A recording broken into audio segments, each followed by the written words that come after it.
नमस्कार, आप सभी ने कक्षा 12 अध्याय 1 पुष्पी पौधों में लैंगिक जनन पूरी तरीके से पढ़ लिया। अब आते हैं आपका एनसीईआरटी के क्वेश्चंस। हम देखते हैं कि जो आपके क्वेश्चंस पूछे गए हैं एनसीईआरटी में उनके आंसर्स क्या क्या होंगे। सबसे पहला आपसे क्वेश्चन पूछा गया है कि एक आवृत बीजी पुष्प के उन अंगों के नाम बताइए जहां नर और मादा युग्मकोद्भिद का विकास होता है। तो सबसे पहले तो ये तय कर लो कि पुष्प का नर भाग कौन सा होता है, मादा भाग कौन सा होता है। तो आपने पढ़ा है कि नर का भाग होता है पुंकेसर और मादा जो भाग होती है वो होती है स्त्रीकेसर। तो जो नर युग्मकोद्भिद और मादा युग्म, अब बताओ नर युग्मकोद्भिद क्या होता है। मैंने बताया आपको नर युग्मकोद्भिद किसे कहते हैं। नर युग्मकोद्भिद कहते हैं पराग कण को, है ना। मादा युग्मकोद्भिद किसे कहते हैं, मादा युग्मकोद्भिद किसे कहते हैं बताया है मैंने, कहते हैं भ्रूणकोश को। अब बताओ तो नर युग्मकोद्भिद मादा युग्मकोद्भिद कहाँ बनते हैं। नर युग्मकोद्भिद यानी पराग कण कहाँ बनता है, पुंकेसर के परागकोश में, है ना। यही तो आपने पढ़ा है। मादा युग्मकोद्भिद भ्रूणकोश कहाँ बनता है, स्त्रीकेसर के अंडाशय के अंदर स्थित बीजांड में। स्त्रीकेसर के अंडाशय के भीतर बीजांड में, ठीक है, भ्रूणकोश बनता है। बस यही सिंपल सा आंसर था। देख लीजिए, नर युग्मकोद्भिद का विकास पुंकेसर के परागकोश में परागकण के रूप में होता है। यानी परागकण क्या होता है, पॉलन ग्रेन। नर युग्मकोद्भिद मेल गैमेटोफाइट कहलाता है। मादा युग्मकोद्भिद का विकास स्त्रीकेसर के अंडाशय में स्थित बीजांड के अंदर होता है भ्रूणकोश के रूप में। यानी मादा युग्मकोद्भिद क्या होती है, भ्रूणकोश होती है। दूसरा क्वेश्चन आपसे पूछा गया कि लघु बीजाणुधानी तथा गुरु बीजाणुधानी के बीच अंतर स्पष्ट करना है। इन घटनाओं के दौरान किस प्रकार का कोशिका विभाजन संपन्न होता है। इन दोनों घटनाओं के अंत में बनने वाली संरचनाओं के नाम बताइए। कितना ईजी है। लघु बीजाणुधानी क्या है, लघु बीजाणुधानी तो पुंकेसर का ही भाग होगा ना। जो पुंकेसर है, आप इसको जब कट किए थे तो आपको कैसी संरचना दिखी थी, ऐसी संरचना दिखी थी। उसमें 4 लघु बीजाणुधानी चारों कोनों पर पाए जाते हैं। आपने पढ़ा था कि लघु बीजाणुधानी में 4 परत होती हैं शुरू से लेकर अंत तक। सबसे बाहरी बाह्य त्वचा, फिर अंतस्त्वचा, फिर मध्य स्तर, फिर टेपिटम। तो सबसे पहला अंतर ये आता है कि लघु बीजाणुधानी में 4 स्तर होते हैं, बाह्य त्वचा, अंतस्त्वचा, मध्य स्तर और टेपिटम। बल्कि अगर आप देखो गुरु बीजाणुधानी को, तो ये है गुरु बीजाणुधानी के अंदर जो बीजांड है वो उसका गुरु बीजाणुधानी है। तो बीजांड कितने आवरण से घिरा होता है, 2 आवरण से घिरा होता है। बाह्य तथा अंत अध्यावरण से घिरा होता है। फिर कह रहे हैं परागकण मात्र कोशिका से सूक्ष्म बीजाणु बनते हैं। आपने पढ़ा था कि यहाँ पर होती है परागकण मात्र कोशिका, पॉलन मदर सेल। और पॉलन मदर सेल में अर्धसूत्री विभाजन होता है, जिससे क्या बनते हैं, 4 लघु बीजाणु चतुष्ट का निर्माण होता है या सूक्ष्म बीजाणु का निर्माण होता है, जिनसे परागकण का निर्माण होता है। परागकण मात्र कोशिका से सूक्ष्म बीजाणु बनते हैं जो कि परागकोश के चारों कोनों पर विकसित होते हैं। अच्छा, यहाँ पर क्या होता है, तो यहाँ पर गुरु बीजाणु मात्र कोशिका से गुरु बीजाणु बनते हैं जो कि अंडाशय में विकसित होते हैं, अंडाशय के अंदर। सूक्ष्म बीजाणु मात्र कोशिका के अर्धसूत्री विभाजन द्वारा अनेक परागकणों का निर्माण होता है। गुरु बीजाणु मात्र कोशिका के अर्धसूत्री विभाजन से गुरु बीजाणुओं का निर्माण होता है। नेक्स्ट अंतर है परागकोश के स्फुटन पर। परागकोश जब फटता है तब परागकण मुक्त होते हैं और परागकण नर युग्मकोद्भिद बनाते हैं। गुरु बीजाणु से भ्रूणकोश बनता है और मादा युग्मकोद्भिद जिसे हम कहते हैं, भ्रूणकोश क्या है, मादा युग्मकोद्भिद है। इन दोनों घटनाओं यानी लघु बीजाणु जनन, गुरु बीजाणु जनन, इन दोनों क्रियाओं में कौन सा विभाजन होता है, अर्धसूत्री विभाजन होता है। क्योंकि इस दौरान क्या बनते हैं, युग्मक, और युग्मक बनते समय कौन सा विभाजन होता है, अर्धसूत्री विभाजन होता है। एक अंतर है कि जो लघु बीजाणु जनन की प्रक्रिया होती है उसके अंतर्गत कितने, 4 लघु बीजाणु बनते हैं। गुरु बीजाणुधानी में भी 4 गुरु बीजाणु बनते हैं, लेकिन इनमें से 3 नष्ट हो जाते हैं, केवल एक क्रियाशील होकर भ्रूणकोश बनाता है। ठीक है। नेक्स्ट क्वेश्चन है, निम्नलिखित शब्दावलियों को सही विकासीय क्रम में व्यवस्थित करिए। परागकण, बीजाणुजन ऊतक, यानी ये बता रहे हैं कि परागकण बनता है तो उसके बनने से पहले कौन कौन सी कोशिकीय अवस्था आती है। तो सबसे पहले यहाँ पर देखिए बीजाणुजन ऊतक होता है, स्पोरोजीनस टिश्यू। बीजाणुजन ऊतक में सूत्री विभाजन होता है जिससे बनता है पराग मात्र कोशिका, पीएमसी, पॉलन मदर सेल। इसमें होता है अर्धसूत्री विभाजन जिससे बनता है 4 लघु बीजाणु चतुष्ट। फिर लघु बीजाणु चतुष्ट से बनता है परागकण और परागकण के अंदर होता है आपका नर युग्मक। तो सीरीज ये होगा कि बीजाणुजन ऊतक, फिर पराग मात्र कोशिका, फिर लघु बीजाणु चतुष्ट, फिर परागकण और फिर नर युग्मक। नेक्स्ट क्वेश्चन पूछा गया, एक आवृत बीजी बीजांड के भागों का विवरण दिखाते हुए एक स्पष्ट एवं साफ सुथरा नामांकित चित्र बनाओ। तो यहाँ पर तो मैंने चित्र दे दिया है, चाहो तो यहाँ से प्रैक्टिस कर सकते हो, नहीं तो मैं बना रहा हूँ उसको देख लो। देखो एक बीजांड में 2 अध्यावरण होते हैं, एक अध्यावरण ये, दूसरा अध्यावरण ये, 2 अध्यावरण हो गए, एक ये और एक ये। यहाँ का जो भाग होता है जहाँ पर अध्यावरण नहीं पाया जाता क्या बोलते हैं बताइए? बीजांड द्वार बोलते हैं, माइक्रोपाइल। इसके अपोजिट का जो भाग होता है उसे क्या बोलते हैं? निभाग यानी चलाजा। जहाँ से ये अंडाशय से जुड़ा होता है, बीजांड जहाँ से अंडाशय से जुड़ा होता है उसे बोलते हैं बीजांड वृंत, और बीजांड का वह भाग जहाँ से बीजांड वृंत जुड़ा होता है वो भाग कहलाता है निभाग, सॉरी नाभिका, उसे हम नाभिका कहते हैं, हाइलम, नाभिका, हाइलम। अब इसके अंदर भ्रूणकोश पाया जाता है। तो भ्रूणकोश में 3 कोशिकाएं इधर को होती हैं निभाग की तरफ, इन्हें कहते हैं प्रतिमुख कोशिका या एंटीपोडल सेल। ठीक है, 3 कोशिका बीजांड द्वार की तरफ होती है, जिनमें से 2 कोशिकाएं होती हैं अगल बगल की सहायक कोशिकाएं, सहायक कोशिका, और एक जो कोशिका होती है बीच में वो होती है अंड कोशिका यानी फीमेल गैमीट। इसके अंदर होता है एक 2 केंद्रक से युक्त केंद्रीय कोशिका, या इसे हम द्वितीयक केंद्रक भी बोलते हैं। बस इतना आप अगर डिफाइन कर ले जाओ इनफ, इससे ज़्यादा नहीं। बाकी आपके दिए गए हैं वो आप नोट कर सकते हैं, यहाँ पर सारी चीज़ें हैं। ठीक है, नेक्स्ट देखिए, आप मादा युग्मकोद्भिद के एक बीजाणुज विकास से क्या समझते हैं? मादा युग्मकोद्भिद के एक बीजाणुज विकास का क्या मतलब है? आपने पढ़ा है मादा युग्मकोद्भिद यानी गुरु बीजाणु जनन, गुरु बीजाणु जनन के अंतर्गत ही तो इसका निर्माण होता है। आपने अभी पढ़ा है कि गुरु बीजाणु जनन के अंतर्गत 4 गुरु बीजाणु बनते हैं, 4 गुरु बीजाणु अर्धसूत्री विभाजन के द्वारा बनते हैं, लेकिन इनमें से 3 नष्ट हो जाते हैं, केवल एक ही क्या होता है? क्रियाशील होकर क्या बनाता है? भ्रूणकोश बनाता है। तो इसी कारण चूंकि एक ही केवल क्रियाशील होकर भ्रूणकोश बनाता है, इसीलिए इसका डेवलपमेंट क्या कहलाता है? मोनोस्पोरिक डेवलपमेंट कहलाता है, एक बीजाणुज विकास कहलाता है। अधिकांश आवृतबीजी पादपों में मादा युग्मकोद्भिद का विकास एक गुरु बीजाणु से होता है। बीजांडकाय में गुरु बीजाणु मात्र कोशिका अर्धसूत्री विभाजन द्वारा 4 गुरु बीजाणु बनाती है, जिनमें से 3 गुरु बीजाणु नष्ट हो जाते हैं और एक गुरु बीजाणु वृद्धि करके भ्रूणकोश बनाता है, जो मादा युग्मकोद्भिद कहलाता है। यही कारण है कि इसे हम एक बीजाणुज विकास कहते हैं। नेक्स्ट क्वेश्चन देख लीजिए, कह रहे हैं एक साफ सुथरा भ्रूणकोश का उदाहरण चित्र बनाना है। 7 कोशिकीय 8 केंद्र की अवस्था, यहाँ पर ये बना हुआ है। चाहो तो मैं एक बार और बना दूँ। ऐसे आपको बनाना है अंडाकार, 3 इधर कोशिका रख देना, ये हो गई आपकी प्रतिमुख कोशिका एंटीपोडल सेल, 3 इधर बनाना है, जिनमें से ये दोनों ये और ये हो गई सहायक कोशिका, ये जो होती है इसे कहते हैं अंड कोशिका, और एक यहाँ पर होता है जिसे क्या कहते हैं? द्वितीयक केंद्रक। क्या कहते हैं?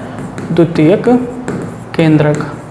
अब आपने पढ़ा है कि सहायक कोशिकाओं के पास एक ऐसी संरचनाएं होती हैं जिन्हें हम कहते हैं फिलीफॉर्म ऑपरेटस, तंतुमय समुच्चय, जो क्या काम करती हैं? पराग नलिका का दिशा निर्देशन करती हैं, तंतुमय समुच्चय। ठीक, ये बना के आप प्रैक्टिस कर लीजिएगा। नेक्स्ट क्वेश्चन है कि उन्मील परागणी पुष्प क्या होते हैं? अनुन्मील परागणी पुष्प में परपरागण होता है या नहीं होता है? तो देखो शब्द से ही क्लियर है। उन्मील का मतलब होता है खुला हुआ। तो ऐसे पुष्प जिसके वर्तिकाग्र और पुंकेसर दोनों ही खुले हुए हों, अनावृत हों, एक्सपोज्ड हों, ऐसे पुष्पों को हम उन्मील परागणी पुष्प कहते हैं। लेकिन अनुन्मील परागणी पुष्प कभी खिलते नहीं हैं। इनका जो परागकोश है, इनका जो वर्तिकाग्र है, वो हमेशा ढका होता है, बंद होता है, ये कभी अनावृत नहीं होते। अब चूंकि ये अनावृत नहीं होते, खुलते ही नहीं हैं, तो इस पर दूसरे किसी का परागण आएगा ही नहीं, यानी इसमें परपरागण संभव ही नहीं है। ठीक है, संभव नहीं है। अनुन्मील पुष्पों में परपरागण नहीं होता, केवल और केवल स्वपरागण होता, वो भी सुनिश्चित रूप से होता है। तो देख लीजिए, वे पुष्प जिनके परागकोश और वर्तिकाग्र अनावृत होते हैं उन्मील परागणी पुष्प कहलाते हैं। उदाहरण के रूप में वायोला और ऑक्सैलिस। अन्य उन्मील पुष्पों में परपरागण नहीं होता क्योंकि वो अनावृत नहीं होते, अतः इनमें परपरागण संभव ही नहीं होता। इस प्रकार के पुष्पों के परागकोश वर्तिका के पास पास स्थित होते हैं, जो स्फुटित होने पर परागकण वर्तिकाग्र पर ही जाकर गिरते हैं, अतः उन्मील परागली पुष्प में केवल और केवल स्वपरागण ही होता है। नेक्स्ट, पुष्पों द्वारा स्वपरागण रोकने के लिए विकसित की गई 2 कार्यनीतियों का विवरण दें। देखो, पुष्प स्वपरागण को क्यों रोकना चाहते हैं, क्योंकि आपको पता है कि स्वपरागण से इनब्रीडिंग डिप्रेशन होता है, अंतः प्रजनन अवसाधन होता है, यानी जिससे आगे चल के वो पुष्प उत्पन्न नहीं कर पाएंगे। इसको रोकने के लिए पुष्पों द्वारा कई क्रियाविधियों को अपनाया गया है, जिनमें से एक आता है सेल्फ इनफर्टिलिटी यानी स्वबंधता, और एक आता है भिन्न कालपक्वता। इसमें क्या होता है, स्वबंधता में क्या होता है, अगर उसी पुष्प का परागकण या उसी पौधे के किसी दूसरे पुष्प का परागकण उस पर जाता है तो परागकण को अंकुरित ही नहीं होने देता, अंकुरित होने नहीं देगा, उसकी परागनलिका की वृद्धि को रोक देगा, इसे कहते हैं स्वबंधता। इस प्रकार की कार्यनीति में यदि किसी पुष्प के परागकण उसी पुष्प के वर्तिका पर गिरते हैं तो वे निषेचन नहीं कर पाते हैं। उदाहरण, मालवा के एक पुष्प के परागकण उसी पुष्प के वर्तिकाग्र पर जाते तो अंकुरित नहीं कर पाते हैं। भिन्न कालपक्वता, यानी देखो स्वपरागण में क्या जरूरी है कि उसी समय आपका भिन्न कालपक्वता में क्या होता है, देखो पहले ये जान लो कि स्वपरागण के लिए क्या जरूरी होता है, वर्तिकाग्र वर्तिकाग्र नहीं, स्त्री केशर और पुंकेशर दोनों एक ही समय में परिपक्व हों, तब स्वपरागण संभव हो पाता है। अगर पहले वर्तिकाग्र परिपक्व हो गया, पुंकेशर निकला ही नहीं, तब उसमें स्वपरागण नहीं हो पाएगा, परपरागण होगा। तो स्वपरागण को रोकने के लिए यही किया जाता है, भिन्न कालपक्वता यानी डाइकोगैमी, जिसमें वो स्त्री केशर और पुंकेशर अलग अलग समय पर परिपक्व होते हैं। इसमें नर तथा मादा जननांग अलग अलग समय पर परिपक्व होते हैं, जिससे स्वपरागण ना हो पाए। उदाहरण के लिए सैक्सीफ्रेगा कुल के सदस्य। नेक्स्ट, स्व अयोग्यता क्या है। स्व अयोग्यता वाली प्रजातियों में स्वपरागण प्रक्रिया बीज की रचना तक क्यों नहीं पहुंच पाती। देखिए, स्व अयोग्यता वही स्वपरागण को रोकने की प्रक्रिया सेल्फ इनफर्टिबिलिटी, यानी अगर उसी पुष्प का परागकण उसी पुष्प के वर्तिकाग्र पर आया है तो वो अंकुरित नहीं होगा, अगर अंकुरण होगा भी तो उसकी परागनलिका की वृद्धि को वर्तिकाग्र रोक देगा। स्व असंगता या स्व अनिश्चितता या स्वबंधता एक प्रकार की आनुवंशिक प्रक्रिया है जो अंतः प्रजनन को रोकने का कार्य करती है। इस प्रक्रिया में किसी पुष्प के वर्तिकाग्र पर उसी पुष्प के परागकण अथवा उसी पौधे पर स्थित किसी अन्य पुष्प के परागकण का या तो अंकुरण ही रुक जाता है अथवा परागनलिका की वृद्धि बाधित हो जाती है। सीधे शब्दों में यह स्वपरागण को सफल न होने देने की प्रक्रिया है। तो सीधे शब्दों में यह स्वपरागण को सफल न होने देने की एक प्रक्रिया है। बीज बनने के लिए निषेचन अनिवार्य होता है। पुष्पीय पौधों में परागण के बाद नर युग्मक को मादा युग्मक के पास तक लाने का कार्य परागनलिका ही करती है। परागनलिका द्वारा नर युग्मक का मादा युग्मक के पास तक पहुंचना साइफोनोगैमी कहलाता है। याद करो ये वाला पॉइंट, या ना करो कोई बात नहीं। चूंकि स्व असंगतता प्रदर्शित करने वाले पौधों में स्वपरागण के बाद या तो परागकण का अंकुरण रुक जाता है या फिर वर्तिकाग्र में ही परागनलिका की वृद्धि रुक जाती है, अतः नर युग्मक मादा युग्मक तक नहीं पहुंच पाता। किसमें? स्व अयोग्यता में। नेक्स्ट आता है बैगिंग या बुरावस्थावरण क्या कहलाता है। थैली लगाना किसे कहते हैं। तो आपने पढ़ा है कि जब हम परपरागण खुद कराते हैं, यानी हम कृत्रिम परागण जब कराते हैं तो उसमें क्या कराते हैं, हम स्त्री केसर को छिद्रित पॉलीथीन से ढक देते हैं। यही प्रक्रिया कहलाती है बैगिंग या बुरावस्थावरण। क्यों इसे कराते हैं? जिससे कोई अनापेक्षित परागकण इस पर आकर ना गिरे। तो बैगिंग या बुरावस्थावरण एक ऐसी तकनीक है जिसके द्वारा परागण में ऐच्छिक परागकणों का उपयोग तथा वर्तिकाग्र को अनैच्छिक परागकणों से बचाना सुनिश्चित किया जाता है। बैगिंग के अंतर्गत विपिंसित पुष्पों को थैली से ढककर इनके वर्तिकाग्र को अवांछित परागकणों से बचाया जाता है। पादप प्रजनन में इस तकनीक द्वारा फसलों को उन्नतशील बनाया जाता है तथा सिर्फ ऐच्छिक गुणों वाले परागकण एवं वर्तिकाग्र के मध्य परागण सुनिश्चित कराया जाता है। अब ये कह रहे हैं कि त्रिसंलयन क्या होता है। तो आपने पढ़ा है कि जब बीजांड के अंदर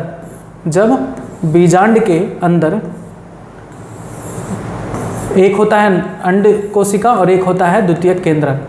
तो जब बीजांड के अंदर दो नर युग्मक प्रवेश करते हैं तो एक नर युग्मक अंड कोशिका के साथ फ्यूज करता है और एक नर युग्मक किससे फ्यूज करता है? द्वितीयक केंद्रक के साथ। इसके पास N है, इसके पास N, इसके पास, यानी 3 केंद्रक का संलयन होता है, इसीलिए इसे त्रिसंलयन कहा जाता है।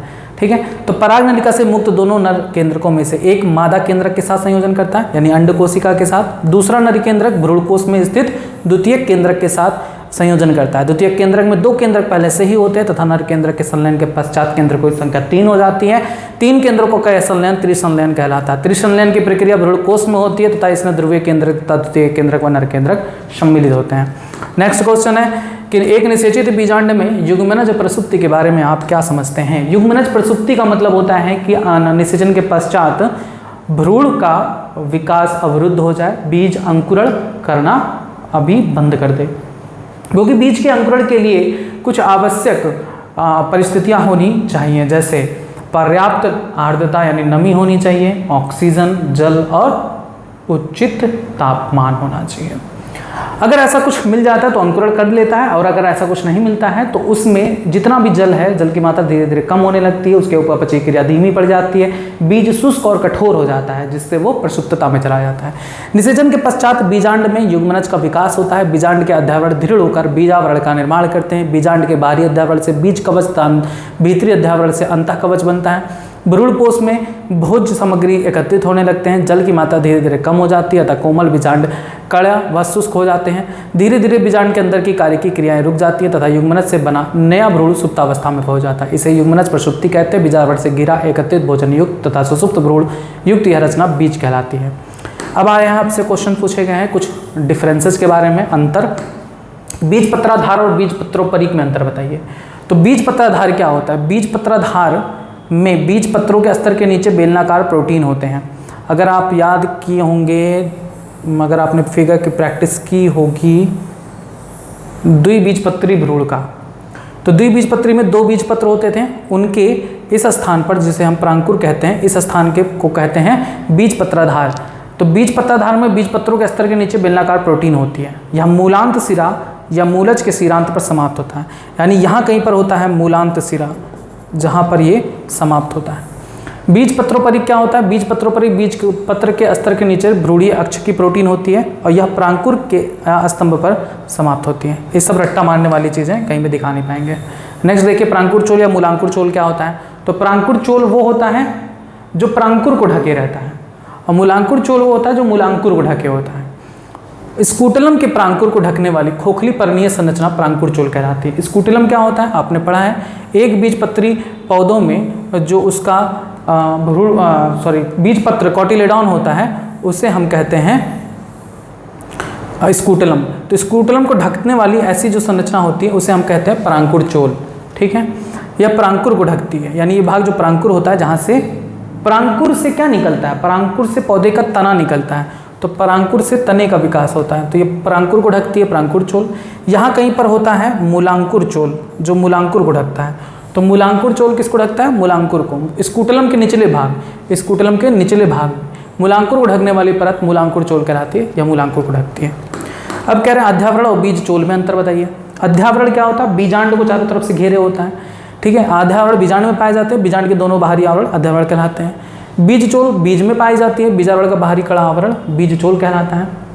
परिभ्रूणपोष एवं फलभित्ति का किस में अंतर? परिभ्रूणपोष क्या होता है? मैंने आपको बताया था, कुछ ऐसे पौधे जैसे काली मिर्च, चुकंदर, इनके बीज में बीजांड का भी शेष रह जाता है, न्यूक्लियस भी शेष रह जाता है, इसे कहा जाता है परिभ्रूणपोष या पेरिस्पर्म। फलभित्ति क्या होता है? तो आपने पढ़ा है कि अंडाशय के चारों तरफ की जो बाहरी आवरण होता है वो फलभित्ति का निर्माण करता है, यानी अंडाशय की दीवार फलभित्ति का निर्माण करती है। नेक्स्ट क्वेश्चन, एक सेब को आभासी फल क्यों कहते हैं? पुष्प का कौन सा भाग फल की रचना करता है? तो पुष्प का कौन सा भाग बताइए? पुष्प का पुष्पासन भाग। 1 मिनट, यहाँ पर ये चीज़ नहीं। आभासी फल क्यों कहते हैं? क्योंकि सेब के फल के निर्माण में कौन भाग लेता है? पुष्पासन भाग लेता है, पुष्पासन, थैलमस। पुष्प का कौन सा भाग फल की रचना करता है? तो पुष्प का अंडाशय फल की रचना करता है। लेकिन कुछ पौधे ऐसे हैं जैसे सेब, स्ट्रॉबेरी, अखरोट, काजू, ये सभी ऐसे पौधे हैं जिनमें फल का निर्माण पुष्पासन की मदद से होता है, तो इन्हें हम आभासी फल या असत्य फल या फॉल्स फ्रूट भी कहते हैं। जबकि अधिकतर फल केवल अंडाशय से विकसित होते हैं, उन्हें यथार्थ या वास्तविक फल कहा जाता है।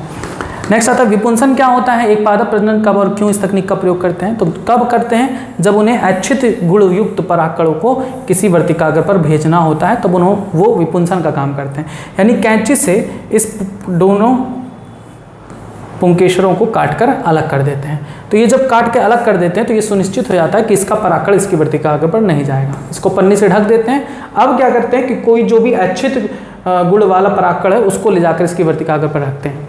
तो विपुंसन क्या है? यह एक विधि है जिसका उपयोग पौधों में द्विलिंगी पुष्प की कली अवस्था में परागकोश को काटकर निकालना है। यह कृत्रिम परागण की एक तकनीक है। इसका प्रयोग पादप प्रजनक द्वारा आर्थिक महत्व के पौधों की अच्छी नस्ल बनाने में किया जाता है। विपुंसन द्वारा यह सुनिश्चित किया जाता है कि ऐच्छिक वर्तिकाग्र युक्त पौधों पर ही परागण हो। नेक्स्ट क्वेश्चन, यदि कोई व्यक्ति वृद्धि कारकों का प्रयोग करते हुए अनिषेक जनन को प्रेरित करता है तो आप प्रेरित अनिषेक जनन के लिए कौन सा फल चुनते हैं और क्यों? तो हम ऐसा फल चुनेंगे जो बीज रहित हो। बीज रहित फल में आपका एग्जाम्पल आता है केला। केला में हम वृद्धि हार्मोन डालकर अनिषेक जनन को प्रेरित कर सकते हैं। नेक्स्ट, परागकण भित्ति रचना में टेपिटम की क्या भूमिका होती है? आपने पढ़ा है कि जो क्या बोलते हैं लघु बीजाणुधानी होती है वो 4 परतों से घिरी होती हैं। सबसे बाहर बाह्य त्वचा, फिर अंतःत्वचा, फिर मध्य स्तर, फिर टेपिटम। तो जो आंतरिक स्तर होता है वो क्या होता है? टेपिटम। टेपिटम किसके संपर्क में होता है? परागकण के। टेपिटम का कार्य क्या होता है? परागकणों को पोषण प्रदान करना। ठीक है। पुंकेसर के परागकोश में प्रायः 4 लघु बीजाणुधानी बनती है। प्रत्येक लघु बीजाणु 4 परतों से घिरी होती है, बाहर से अंदर की तरफ बाह्य त्वचा, अंतस्थीशियम, एंडोथीशियम, मध्य परत, टेपिटम। बाह्य 3 परतें लघु बीजाणुधानी को संरक्षण प्रदान करती हैं, यानी जो 3 परत होती हैं 1, 2, 3 वो लघु बीजाणुधानी को संरक्षा यानी सुरक्षा प्रदान करती हैं। जो चौथा परत होता है टेपिटम वो विकासशील परागकणों को पोषण प्रदान करता है। ठीक है। नेक्स्ट, असंग जनन क्या है और इसका क्या महत्व है? असंग जनन क्या होता है? बिना निषेचन के ही नए पौधे का निर्माण। नए पौधे का निर्माण युग्मकों के संलयन के बिना ही, ठीक है, बिना निषेचन के ही नए पौधे का निर्माण असंग जनन कहलाता है। असंग जनन में गुणसूत्र का भी संयोजन पुनः संयोजन नहीं होता, अतः पौधे के जो लाभदायक गुण हैं उनको अनिश्चित समय तक सुरक्षित रखा जा सकता है। बस ये था आपके आंसर। अभी आप अगर पहले का जो आपने PDF डाउनलोड कर रखा होगा इस चैप्टर का, तो उसमें ये आपको नहीं मिलेगा। तो अभी फिर से PDF अपलोड कर दिया गया है आपके एप्लीकेशन पर, तो अब उसको डाउनलोड कर लेंगे तो NCERT के क्वेश्चन के आंसर्स भी आपको उसमें मिल जाएंगे। उम्मीद है कि आपको ये चैप्टर पूरी तरीके से समझ में आया है। आप सारे क्वेश्चंस को सॉल्व करिएगा NCERT के, और साथ ही आप लोगों का टेस्ट भी इसमें दिया गया है, टेस्ट को भी जरूर सॉल्व करिएगा। ठीक है, धन्यवाद।